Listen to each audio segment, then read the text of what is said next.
అనగనగా మడనూరు అనే ఒక గ్రామం ఉండేది. ఆ గ్రామంలో సుకుమార్, నిహారిక అనే ఇద్దరు భార్యాభర్తలు ఉండేవారు.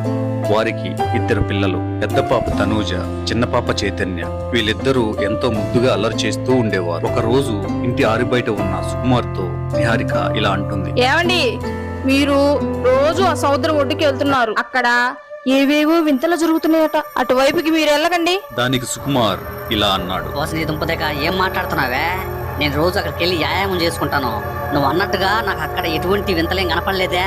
అది కాదండి, ఊళ్ళో అందరూ ఆ విషయం గురించే మాట్లాడుకుంటున్నారు. మీరు నా మాటిని అటువైపుకి అసలు వెళ్ళకండి. సుకుమార్ నిహారిక చెప్పిన మాటను కాదనలేక ఇలా అన్నాడు. ఒరే ఒరే ఒరే, దీని తస్సరామిల బొడ్డో, పొద్దు పొద్దునేంది నా తలకాయ తింటున్నావో?